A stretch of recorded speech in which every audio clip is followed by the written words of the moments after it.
Hey, this is Brooke, functional medicine dietitian specializing in fertility, and this is the Fertility Dietitian podcast, where I help you uncover the barriers that are preventing you from optimizing your fertility and teach you how to work with your body to finally take home a healthy baby.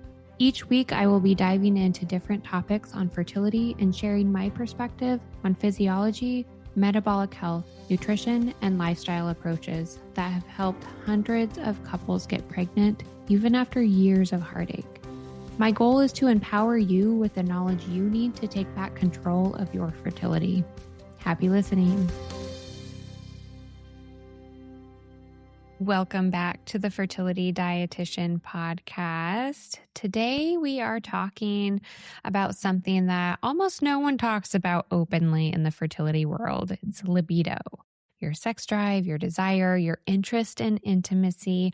And I want to reframe this immediately. Low libido is not a flaw. It's not you being bad at trying to conceive. It's not something to push through. Libido is a signal, and it's one of the most honest biofeedback markers your body gives you about how safe, nourished, and supported it feels. And when we are trying to conceive, that signal really matters because your body was designed to want reproduction when conditions are favorable. If desire is quiet, it's not random. It's information that we need to listen to. Your body always prioritizes survival over reproduction. Okay. So if your nervous system perceives stress, if calories are inconsistent, if sleep is disrupted, if inflammation is high, or if you don't feel emotionally connected or supported, your body downregulates non-essential systems, and reproduction is considered non-essential in times of stress. So libido softens, not because you're broken, but because your body is protective. All right. So your libido or your sex drive reflects nervous system regulation,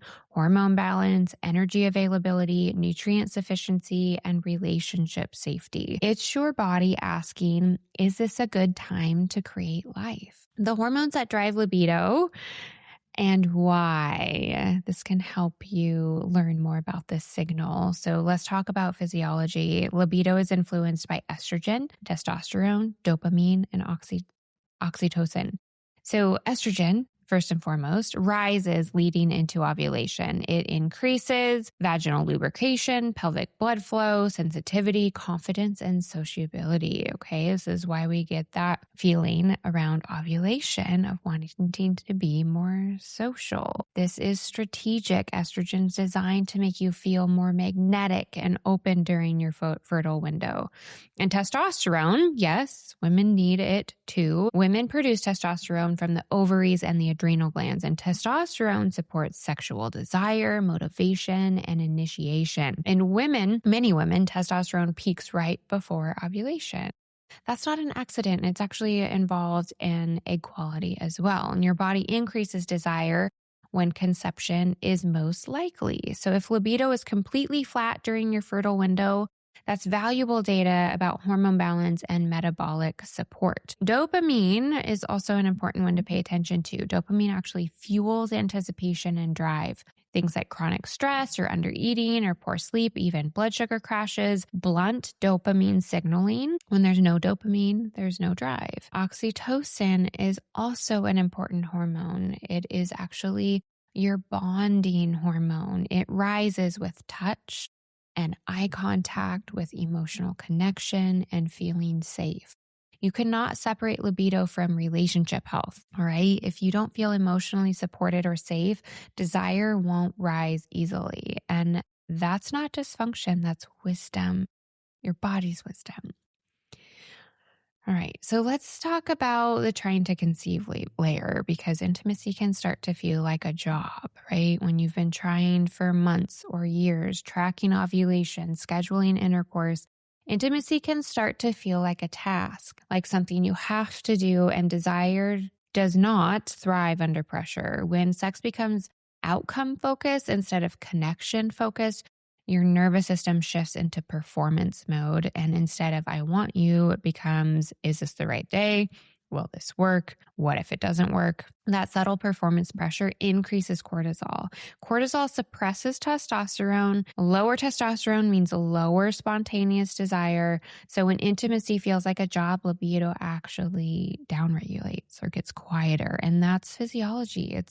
It's not your fault. That's just how our bodies are designed. So a few signs that intimacy has actually become more performance-based is you only have sex during your fertile window. You announce ovulation like a calendar reminder. You feel dread instead of anticipation. Maybe you're thinking about pregnancy during intimacy. Touch outside of trying to conceive timing is very minimal. So there's no intimacy or other types of intimacy even outside of trying for that ultimate outcome of conception. So if this feels familiar, you're certainly not alone, but this is your invitation to recalibrate. Reframing intimacy while trying to conceive is possible. It has to be intentional, and ideally you're doing it together. So we're not throwing strategy out the window. We're restoring connection. Separate connection from conception. Okay. This can be hard, but having physical intimacy that is not about pregnancy is so important for your relationship. No tracking, no pressure, no ovulation math, just connection. This retrains your brain to associate intimacy with bonding instead of evaluation. So oxytocin with this method, cortisol drops and desire becomes more accessible with connection. Okay. And think about broadening your definition of intimacy also. So it's not just intercourse, it's making out. It's back rubs, it's showering together, laughing, eye contact, slow mornings in bed. Okay. There's definitely something to the 6-second kiss or the 9-second kiss in the morning. Okay. We are all living busy lives and have different types of stressors in our lives, but taking seconds to connect can absolutely make a difference in intimacy overall in your relationship, but also libido and what's happening with that connection between you two. When touch exists outside of the performance, libido has space to return again. All right. Work on shifting the language too. Instead of it's go time, try I'm feeling really close to you lately. Language can really shift the energy too. Tell your partner that you feel safe with him. Energy shifts physiology. Okay, it really does. Your mindset can shift what's happening internally. Work on focusing on sensation versus the outcome also. So during intimacy, gently redirect your thoughts from, will this work, to what feels good right now. The presence of this increases dopamine, and dopamine increases your desire also. Now let's zoom back out to physiology a little bit. So if your body does not feel fed, libido will struggle. Low energy availability actually suppresses the hormones necessary to signal libido. So LH, FSH, estrogen, testosterone, your brain will not prioritize ovulation if it perceives scarcity. All right. So even if you are ovulating regularly, these hormones can be decreased or suppressed if you are not eating enough. Aim for a minimum of 30 grams of protein per meal. You want adequate carbohydrates. Carbohydrates are so important for how we produce our hormones and how safe our body feels, also to support that libido. And fats, we cannot forget fats. Do not limit them. They are literally the backbones of our hormones, our sex hormones like testosterone and estrogen. If you've been low carb long term, libido is going to drop. Same if you've been low fat long term. So estrogen thrives when carbs and fat are adequate. Don't fear cholesterol either. Cholesterol is literally the backbone of estrogen, progesterone, and testosterone. So our saturated fats are going to be providing that cholesterol. Also, as well as saturated fats provide building blocks for the cholesterol. And then there's actual cholesterol in food too, but that actually doesn't translate directly to cholesterol in your body. So you need the saturated fat specifically. So very low total cholesterol is something I often see alongside low libido. So you want to be eating egg yolks along with your whites. You want quality animal proteins that are not super lean all the time. You want full fat dairy, and you definitely need all of these things for your hormones to have the raw materials that they need to be built and be signaling appropriately. Thyroid health is also important for the conversation around a libido too. Low thyroid function actually decreases hormone signaling and energy. So if you're cold a lot of the time, or you have cold hands or feet, if you're constipated, losing hair, if you're feeling exhausted all the time, and your libido is gone, thyroid really deserves a look, a deeper look, a full thyroid panel, because on paper we can see like normal TSH, which is actually not even a thyroid hormone. It's how the pituitary gland is speaking to or signaling the thyroid. We want to see free T4, free T3, what's happening with thyroid antibodies also. And remember, TSH should actually be below 2.5 for women in their reproductive years. Okay, so most lab ranges are saying it's totally fine up to 4.5, which is not evidence-based at all. All right, sleep is also something that we need to pay attention to. Sleep deprivation lowers testosterone and elevates cortisol.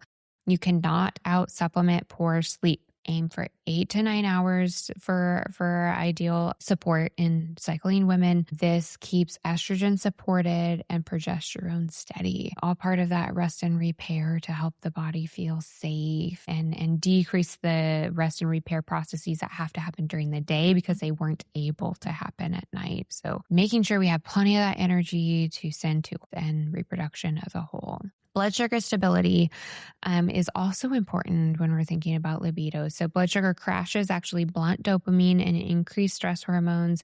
So balancing your meals is helpful. Protein, carbs, and fat at each meal is important. No coffee before food and no skipped meals. If you're waiting way too long to eat, you're having a big blood sugar crash. And then when you finally do eat, it's more often going to spike, or you're living more off of cortisol, because our cortisol hormone actually helps us break down our stored blood sugar in our muscles. And then that's just a stress response that's going to have that negative impact on libido. Also, it is all connected. All right. Mineral repletion is also important. Magnesium supports our nervous system in just keeping it calm. Zinc supports testosterone. Iron deficiency tanks libido. And if you are having a ferritin under 50, that definitely matters. Okay. So getting your ferritin checked is also helpful for learning about what else might be happening if you are already focusing on these other pieces. Then there is an emotional safety layer. When we are finding our libido drop, sometimes it's not because of hormones at all. Sometimes it's because hope feels very vulnerable. When you've been trying to conceive for a long time, you can create grief inside of intimacy. And each cycle that doesn't work can create subtle withdrawal. So your body may be protecting your heart also. That's intelligence. It's not dysfunction. But rebuilding desire may require compassion and communication and emotional reconnection with yourself as well as with your partner, not just a lab workup. New questions to ask yourself instead of how do I force myself to have more desire? Ask, what would help my body feel safer? What would help my body feel more fed, more rested, more supported, more loved? Libido is not something you chase. It emerges when the environment is supportive of it. If desire rises naturally during ovulation, it's a beautiful sign. It means that estrogen's rising, testosterone's available, your brain to ovary connection is working. Pay attention to these signals. Your body is communicating in real time, and your low libido is not a personal failure. It's feedback. And when you respond by creating safety through nourishment and rest and emotional connection and even play, fertility often improves as a side effect in more ways than just boosting libido. Your body was designed to want reproduction when conditions are optimal. So let's create those conditions, not force the outcome. If this episode resonated, share it with your partner, with a friend. because libido is not just about hormones, it's about the ecosystem that you're living in. And when we support the whole system, desire tends to come back naturally. Hope to see you back here next week. Thank you for listening to this episode of the Fertility Dietitian podcast. If you enjoyed it, please leave a review to let me know what topics you want more of or less of. If you want to keep learning, subscribe at Apple Podcasts, Spotify, or wherever you listen to podcasts. Check out my website for more info on my private coaching program, Master Your Fertility, or my membership community, Fertility Blueprint. And don't forget my digital store. Come say hi on YouTube and Instagram. See you in the next episode.